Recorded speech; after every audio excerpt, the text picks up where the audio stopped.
ಸುಮ್ಮನೆ ನೀವು ಹೇಳ್ದಂಗೆ ಯುದ್ಧ ನಡೀತಾ ಇದೆ. ಈಗ ಇರಾನ್ ಇಸ್ರೇಲ್ ಯುದ್ಧ ಆಗ್ಬೋದು. ಮೊದಲೇ ಹೇಳಿದ್ದು ನಾನು, ಯುದ್ಧಗಳಾಗ್ತದೆ, ಜಲಪ್ರಳಯವಾಗ್ತದೆ, ವಾಯುಪ್ರಳಯ ಆಗ್ತದೆ, ಭೂಪ್ರಳಯವಾಗ್ತದೆ, ಎಲ್ಲ ಜನ ಸಾಯ್ತಾರೆ, ಆಕ್ರಮಣ ಹೆಚ್ಚಾಗ್ತವೆ, ಮೇಘ ಸ್ಫೋಟ ಆಗ್ತದೆ ಅಂತ ಹೇಳಿದ್ದೆ ನಾನು. ಇನ್ನೂ ಒಂದು ಮೇಘ ಸ್ಫೋಟ ಆಗೋದ್ರಿದೆ, ಊಹಿಸಲಾರದ ಒಂದು ದುಃಖ ಈ ಭಾರತಕ್ಕೆ ಬರ್ತದೆ.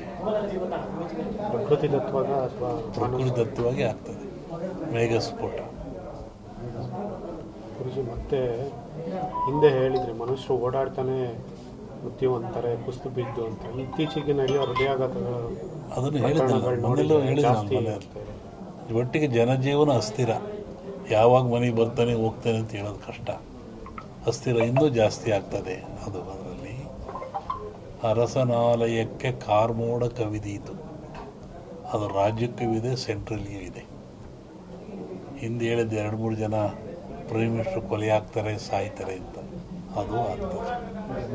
ಯುದ್ಧ ಏನಾದ್ರು ನಿಲ್ಲುತ್ತಾ ಅಥವಾ ಒಳ್ಳೆಯದಾಗಿ ಮುಕ್ತಾಯ ಆಗುತ್ತಾ? ಏನು ಸಂವತ್ಸರ ಫಲದಲ್ಲಿ ಕಷ್ಟ, ಉಲ್ಬಣ ಲಕ್ಷಣ, ದ್ವೇಷ, ಅಸೂಯೆ. ಈ ಮಧ್ಯೆ ಒಂದಿಬ್ಬರು ಬಲಿ ಆಗ್ತಾರೆ.